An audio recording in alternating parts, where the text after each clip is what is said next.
हो गया। नमस्कार। रामगुलाम राय शिक्षक प्रशिक्षण महाविद्यालय गोरखपुर के यूट्यूब ऑनलाइन चैनल में मैं धर्मेंद्र कुमार आज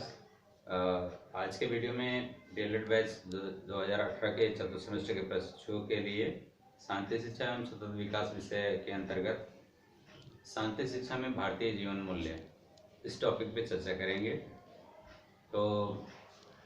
आइए सबसे पहले बात करते हैं शांति शिक्षा में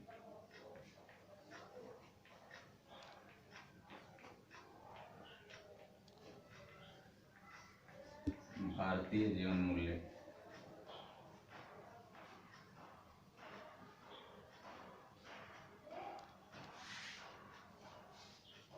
इस संबंध में कहा जाता है कि विद्वानों का एक समूह का जो मानना है कि यदि भारतीय जीवन में मूल्यों का समावेश कर दिया जाए तो समाज में किसी भी प्रकार की अशांति उत्पन्न नहीं हो सकती है।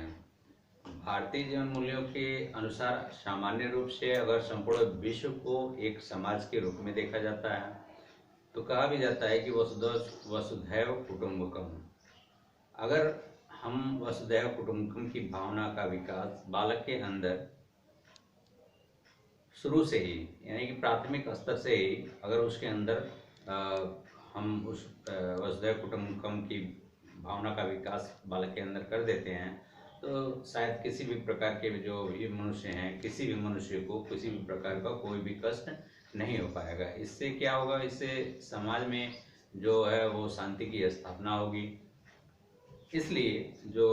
प्राथमिक स्तर की बात करते हैं वहाँ पे जो भारतीय जीवन मूल्य है वैसी उस पर आधारित शिक्षा प्रदान करनी चाहिए और भारतीय जीवन मूल्यों के माध्यम से ही सामाजिक शांति उत्पन्न करने की जो प्रक्रिया है इसको हम अगर देखें तो निम्न प्रकार से वर्णित कर सकते हैं या निम्न बिंदुओं के माध्यम से समझ सकते हैं, जिसमें सबसे पहले हम बात करते हैं आदर्शवादी मूल्यों की। आदर्शवादी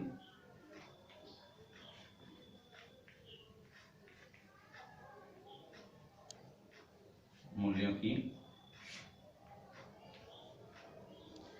जब हम आदर्शवादी मूल्यों की बात करते हैं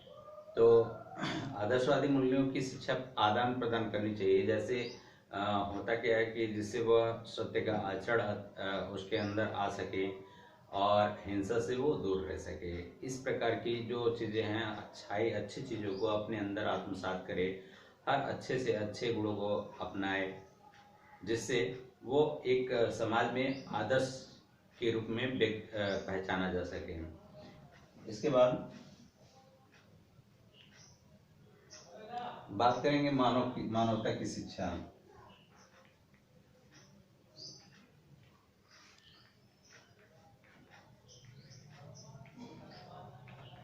के द्वारा।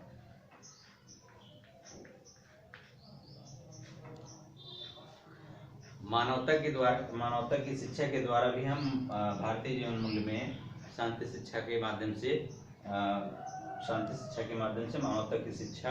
भी अगर दी जाए। अगर मानवता जैसे होता क्या है कि पहले हम मानव हैं, फिर उसके बाद से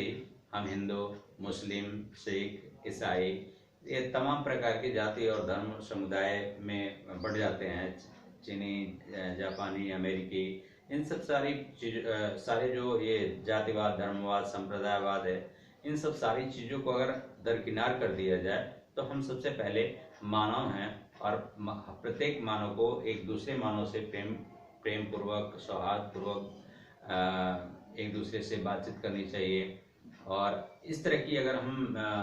इस तरह के गुणों को अगर बालक के अंदर शुरू से ही प्रदान किया जाए या उनमें शुरू से ही विकसित किया जाए, या कह लीजिए कि मानवता की भावना का विकास जो है छात्रों में शुरू से ही प्राथमिक स्तर से ही किया जाए, साथ ही साथ शांति शिक्षा के माध्यम से अगर हम करते हैं तो समाज में जितने भी प्रकार की अशांति है उसको भी हम दूर कर सकते हैं और ऐसी व्यवस्था नहीं उत्पन्न हो पाएगी, क्योंकि मानव जो है वो एक सामाजिक प्राणी है और जब समाज में रहते हैं तो एक दूसरे से मानवता के साथ रहेंगे और मानवता के द्वारा रहेंगे तो शांति शिक्षा जो है वो मानवता की सांस्कृतिक शिक्षा के द्वारा अगर मानवता की शिक्षा अगर हम देते हैं, आपसी भाईचारे और प्रेम सौहार्द की भावना का विकास करते हैं, तो भी हम भारतीय जीवन मूल्य को स्थापित कर सकते हैं। नैतिकता की शिक्षा नेक्स्ट है आपका, नैतिकता की शिक्षा।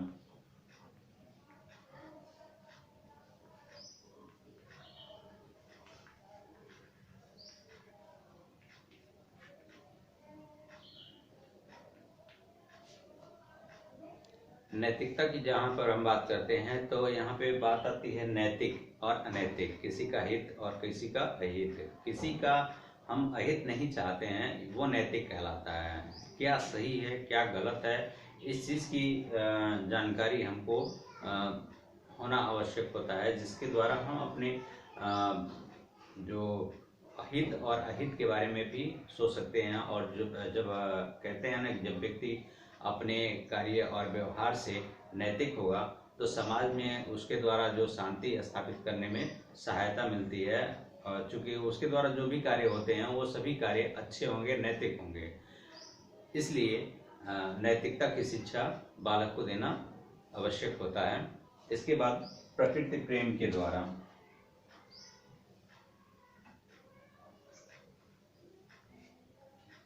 प्रकृति प्रेम की शिक्षा।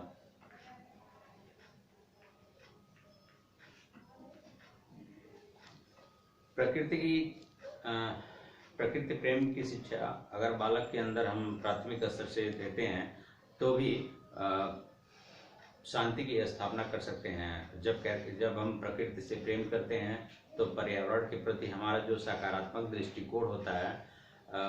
उसी प्रकार से अगर हम पर्यावरण के प्रति सचेत रहते हैं और उसे सुरक्षित रखते हैं और सुरक्षित रखने के लिए निरंतर प्रयास भी करते रहते हैं, जिसके द्वारा पर्यावरण जो है वो दूषित नहीं हो पाता है,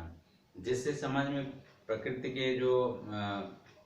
विभिन्न प्रकार के प्राकृतिक आपदाएं हैं उनसे हम बच सकते हैं और समाज में जो है वो शांति की व्यवस्था वैश्विक स्तर पर जो हो सकती है उसको स्थापित किया जा सकता है। पशु प्रेम की शिक्षा नेक्स्ट है आपका, पशु प्रेम की शिक्षा।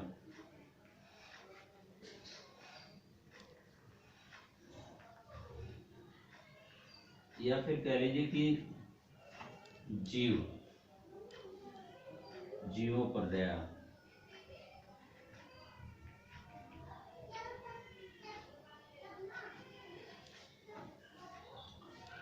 इस संबंध में कहा जाता है कि जीव जंतु जो है पर्यावरण की सुरक्षा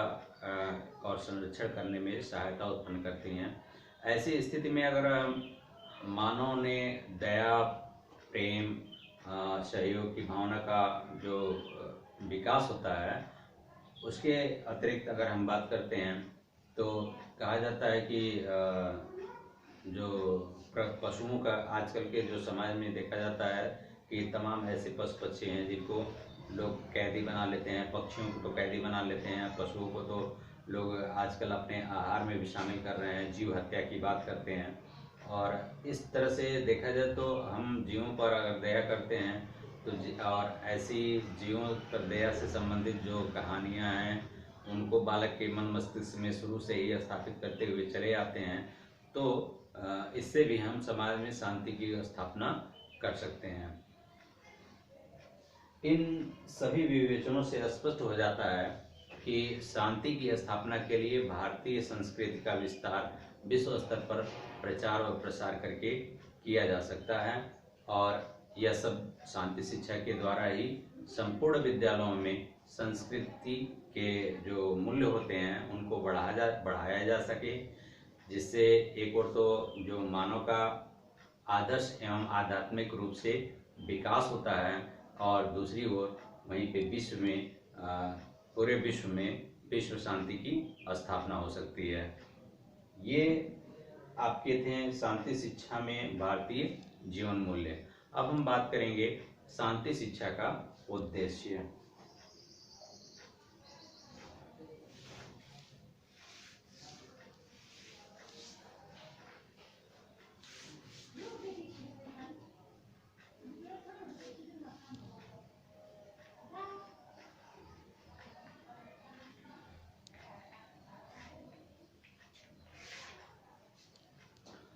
शांति शिक्षा का उद्देश्य है, इसको भी हम निम्न बिंदुओं के माध्यम से समझ सकते हैं, जिसमें हम बात करते हैं अगर व्यक्तियों में जो व्यक्ति जो होता है वो शांति प्रिय होने का जो होता है, अधिकतर वो शांति प्रिय इसलिए होता है कि वो शांति का माहौल खोजता है। इसीलिए प्राचीन काल में जो ऋषि मुनि होते थे वो कंदराओं में, गुफाओं में निवास करने के लिए चले जाते थे, क्योंकि उनका मन इतना विचलित हो जाता था। समाज में जितने भी प्रकार के जो हिंसा थे, हिंसात्मक प्रवृत्तियां थी, उन सब सारी प्रवृत्तियों से व्यक्ति एकदम ओझल सा हो जाता था, और उनसे मुक्ति पाने के लिए वो क्या करता था, कंदराओं में, गुफाओं में जाकर के निवास करता था, जिससे वो शांति अपने मन की शांति को तलाश करता था। इस प्रकार से भी हम इसको स्पष्ट कर सकते हैं। और दूसरा जो बिंदु है वो अगर हम उस पर चर्चा करते हैं तो पाते हैं कि व्यक्ति जो है, व्यक्ति को शांति का महत्व समझना, और विद्यार्थियों के लिए जो इसमें उसके अंदर, उसके विद्यार्थियों के हृदय में शांति की प्रेरणा देना, ये जिससे कि वो जीवन शैली, उसकी जो जीवन शैली होती है वो उसमें वो शांति शिक्षा को, या फिर कह लीजिए शांति की अवधारणा को वो समाहित हो सके, यह भी एक प्रमुख उद्देश्य माना गया था। और अगर बात करें कि इसके नेक्स्ट पॉइंट की, तो उसमें कहा जाता है कि अंतर्राष्ट्रीय भावना, अंतर्राष्ट्रीय स्तर पर जो भ्रातृत्व की भावना है, भाईचारे की भावना है, जैसे कि अभी हमने बताया था आपको वसुधैव कुटुंबकम की बात लेकर के पूरी वसुधा यानी पूरी पृथ्वी हमारा परिवार है, और जब हम परिवार की बात करते हैं तो सभी अपने हैं, और जब सभी अपने हैं तो सभी अपने भाई बहन और भाईचारे की भावना का विकास होता है, और इस स्तर पे जाकर के हम पूरे विश्व में शांति स्थापित कर सकते हैं। ये भी एक उद्देश्य है। साथ ही साथ विद्यार्थियों में उचित और अनुचित जो नैतिकता की बात अभी हमने किया है, जो नैतिक शिक्षा की बात किया है, तो उस पर नैतिक और अनैतिक, क्या अनुचित है, क्या उचित है, क्या न्याय है, क्या अन्याय है, इन सब का बोध कराना, ये भी एक प्रमुख उद्देश्य है। इसके बाद हमने बताया था आप सभी को विद्यार्थियों की जो मनोवृत्ति होती है वो एक परिवार, एक समाज और विश्व स्तर के लिए किस प्रकार से शांति की व्यवस्था शांति की स्थापना की जा सके, इन सबके प्रति वो कटिबद्ध हो सके, इस प्रकार का उसको ज्ञान दिया जाए, जो प्राथमिक लेवल पर ही संभव हो पाता है। अगर हम प्राथमिक लेवल से किसी भी बालक को शुरू से ही अगर उसको